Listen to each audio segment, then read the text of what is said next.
नमस्कार बहनों और भाइयों। ओम दुम दुर्गाय नमः। मैं आचार्य तोषण एक बार फिर से आपके सामने आप लोगों का साथ मिल रहा है। अच्छा लग रहा है, आप लोग सब्सक्राइब कर रहे हैं, अच्छा लग रहा है, शेयर भी कर रहे हैं, अच्छा लग रहा है। और मैंने जो भी वीडियो बनाए हैं उनको आप खुद भी देखें और दूसरों को शेयर करें। ये मैं बार बार बोलता हूँ, इसमें आपका कोई धन व्यय नहीं होगा। अब आज जो मैं वीडियो लेके आ रहा हूँ ये अपने देश के ऊपर है। और देश अपना वो कब स्वतंत्र हुआ था? 15 अगस्त 1947 को 12 बजे रात का टाइम था, दिल्ली यानी दिल्ली जगह। अब स्वतंत्र भारत की जो कुंडली बनती है वह स्वतंत्र भारत की कुंडली बनती है वृषभ लगन की। और वृषभ लगन की जो कुंडली बनती है तो हर लगन के हिसाब से भाई कुछ अच्छे ग्रह होते हैं, कुछ खराब ग्रह होते हैं, नेगेटिव ग्रह होते हैं। कुछ का असर अच्छा होता है तो कुछ का असर नेगेटिव होता है। लेकिन आज जो वीडियो मैं बना रहा हूँ वो बना रहा हूँ कि मंगल की महादशा स्वतंत्र भारत की कुंडली पर शुरू हो रही है। और 19 सितंबर 2025 से शुरू होगी। महादशा एक ही बार आती है जीवन में, तो ये मंगल की महादशा शुरू हो रही है देश की कुंडली के ऊपर। अब मैं थोड़ा सा यहाँ पर इंट्रोडक्शन दे दूं, चार्ट को और थोड़ा सा विस्तृत कर दूं कि इस कुंडली में, भारत की स्वतंत्र कुंडली में, मंगल, शुक्र, गुरु, राहु और केतु अशुभ ग्रह है। और ये अशुभ ग्रह जब भी दशा या अंतर्दशा में आए हैं तब तब देश के लिए संकट की स्थिति उत्पन्न हुई है। चाहे वो आर्थिक स्थिति के रूप में हो, चाहे कम्युनल डिसहार्मोनी हो, यानी कहने का मतलब आंतरिक लड़ाई झगड़े समाज के भीतर में, असामाजिक तत्वों का आगे आकर करके गलत हरकतें करना, आतंकवादी जैसी घटनाएं होना, प्राकृतिक आपदाएं आना, भूकंप, बाढ़ आना, महामारी का यानी बीमारी, बड़ी बीमारी का सामना करना, सब कुछ। तो अब जो है मैं आज बात कर रहा हूँ कि भाई जो मंगल की जो महादशा आ रही है तो वो भारत की कुंडली पर क्या असर डालेगी। क्योंकि भारत की कुंडली पर असर होगा तो संभावित रूप से यहाँ के जो नागरिक हैं, हम लोग हैं, उन पर भी असर तो आएगा ही, क्योंकि देश में तो रहते हैं और देश के पर अगर दिक्कत आती है तो नागरिक पर भी आएगी ही। तो चलिए सबसे पहले तो मैं बता दूं कि भाई वृषभ लगन की जो कुंडली है इसमें आप देखेंगे कि राहु बैठा हुआ है।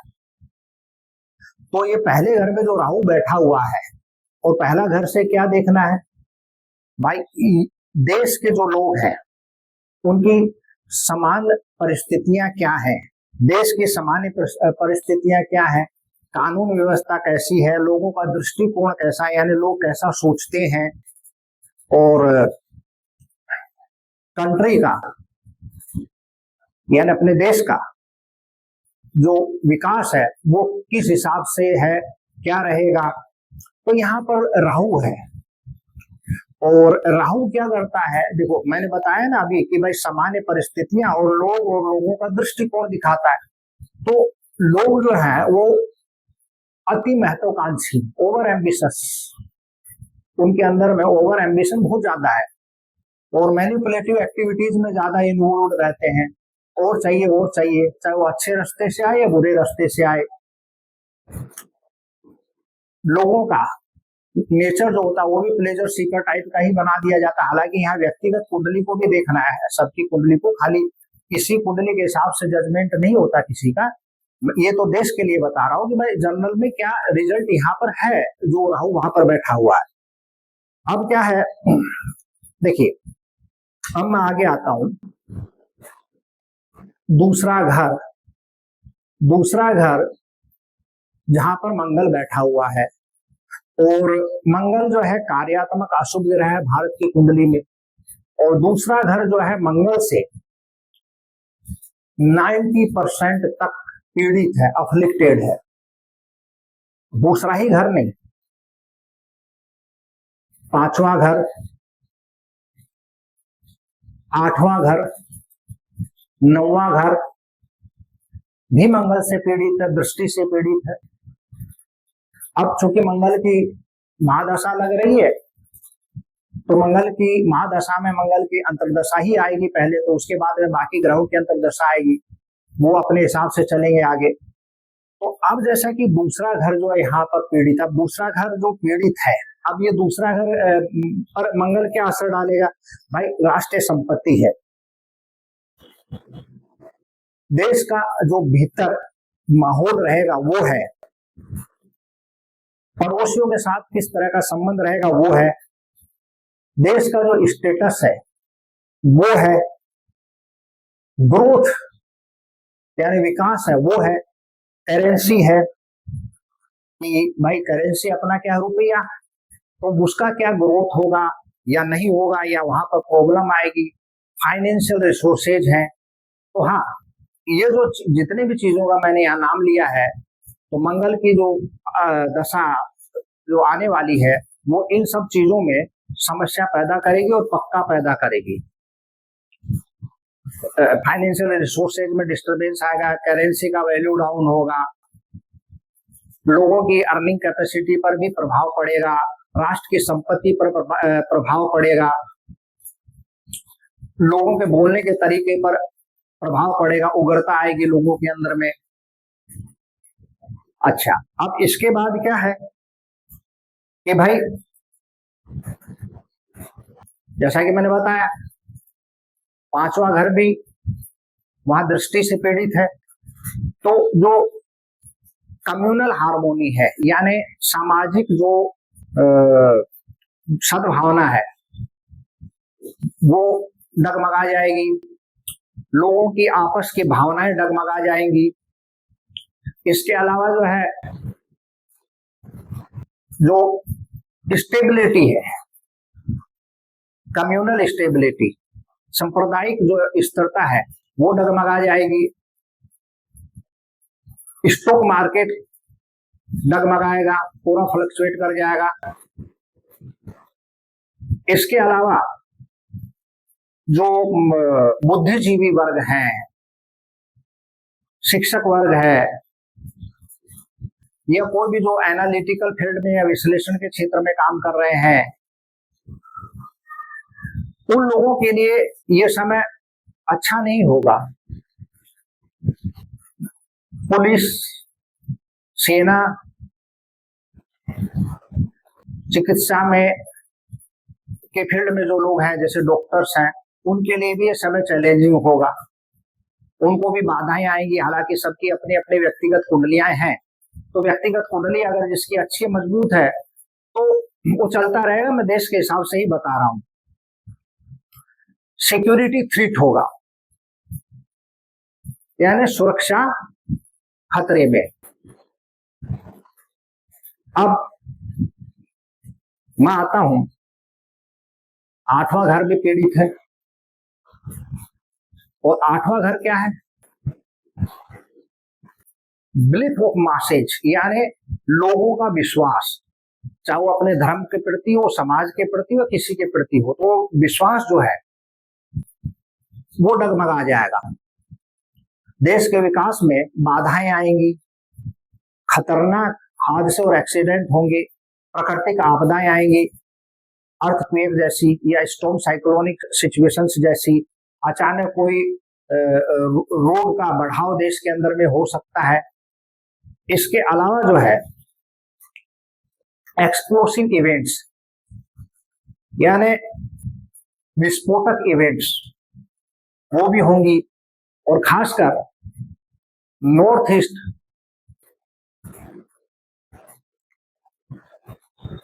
नॉर्थ वेस्ट और साउथ वेस्ट के क्षेत्र जो है उनको अलर्ट रहना है यहाँ पर। अच्छा, अब लोगों की करप्ट प्रैक्टिसेज बढ़ेंगी, मैनिपुलेटिव टेंडेंसियां बढ़ेंगी, यानी कि गलत तरीके से धन अर्जित करना, मैनिपुलेशन में चले जाना कि हमको तो अपना काम करना है, दुनिया जाए भाड़ में, ये देश के अंदर में बढ़ेंगी। अचानक जो है ग्रुप हॉस्पिटलाइजेशन का खतरा हो जाएगा, फॉरेन डेट्स और फॉरेन रिलेशनशिप भी खतरे में रहेंगे। तो कुल मिलाकर करके ये समय जो है देश के लिए चैलेंजिंग होगा। और मेटल सेक्टर में भी गिरावट आएगी, कॉपर है खासकर। तो आप चाहें तो इनसे संबंधित स्टॉक का ध्यान रखें अगर आप स्टॉक में इन्वेस्टमेंट करते हैं तो। अच्छा, देखिए अब मैंने बताया ये चीजें ऐसा होंगी, यस ये चैलेंजिंग पीरियड रहेगा देश के लिए, लेकिन ऐसा नहीं है, और भी ग्रह अपने प्रभाव में रहेंगे और वो भी कुछ तो अच्छा ही देश के लिए रखेंगे, लेकिन समय चैलेंजिंग रहेगा। मैं यहाँ कोई डराने वाली बात नहीं करता, ना डराता हूँ। मैंने पहले भी जो है आर्टिकल लिखे हुए हैं, जो लोग पुराने मेरे को जानते हैं वो सब अच्छी तरह जानते हैं, मैं जो लिखता हूँ वो चीजें होती हैं, तो डराने का नहीं है, मैं डरा नहीं रहा हूँ किसी को यहाँ पर। मैं तो भाई देश पर क्या फर्क पड़ेगा, हालांकि हर देश की अलग अलग कुंडलियां हैं, तो मंगल विश्व में कर आएगा दंगल, इस तरह की बातें नहीं बोलता मैं, क्योंकि हर कुंडली पर मंगल का अलग अलग प्रभाव होता है, अलग अलग समय पे उसकी दशा दशाएं आती है, कुंडली अलग अलग होती है, अलग अलग देश की होती है, तो सबके ऊपर एक जैसा नहीं है, सब कंट्री पर अलग इफेक्ट होते हैं। मैं अपनी कंट्री पर बात कर रहा हूं। अच्छा, अब देखिए मैं थोड़ा सा उस पीरियड को यहाँ पर अंडरलाइन कर देता हूं जिस समय सावधानी रखनी चाहिए।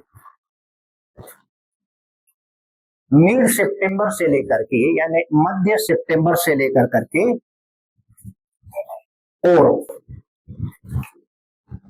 अक्टूबर का जो टाइम होगा उसमें विशेष सावधानी रखनी है। कोई अचानक दुर्घटनाएं बढ़ेंगी ज्यादा, और फॉरेन पॉलिसीज में डिस्टर्बेंसेज आएगा, जो फॉरेन में रह रहे इंडियन लोग हैं उनको भी कुछ ना कुछ अचानक समस्याएं आएंगी। इसके अलावा जो है कुछ anti social activities, anti national activities वहां पर हो जाएंगी।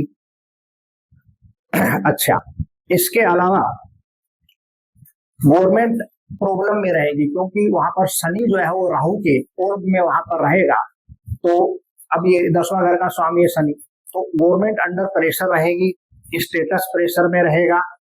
इसके अलावा जो है बिग पॉलिटिकल लीडर्स को यहाँ पर सावधान रहने की जरूरत पड़ेगी। अब एक समय आ रहा है, आप देखिए वो थोड़ा पहले ही है, क्योंकि ये तो सितंबर की बात बता रहा हूँ मैं, उसका पहले का ही मैं बात बताऊंगा, लेकिन उससे पहले मैं बता दूं यहाँ पर कि 9 दिसंबर से लेकर करके और जनवरी 2026 तक का समय भी बहुत सावधानी से रखना होगा। आप कहीं पर भी जाएं तो अपना व्यक्तिगत कुंडली का भी विश्लेषण कर ले, उसको भी देख ले, और देश का समय तो उस समय अच्छा नहीं चलेगा, तो सब कुछ प्लानिंग के हिसाब से ही करें, ज्यादा इधर उधर जाने की जरूरत नहीं, अगर जरूरत नहीं है तो ना जाएं।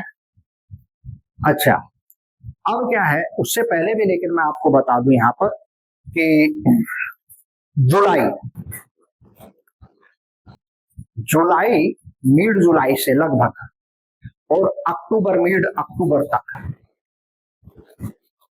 गुरु, जो कि देश के कुंडली में नेगेटिव प्लैनेट है, और वो राहु से ट्रांजिट में पीड़ित रहेगा, तो उस समय भी जो है अचानक घटनाएं हो जाएंगी। सितंबर से पहले भी सडन प्रॉब्लम, सब अचानक घटनाएं तो बहुत किस्म की होती है, जिस तरह की भाई सीरियस टाइप के एक्सीडेंट्स होंगे, नेचुरल क्लामिटीज होंगी, बाढ़ जैसी सिचुएशन होना, अर्थक्वेक जैसी सिचुएशन होना,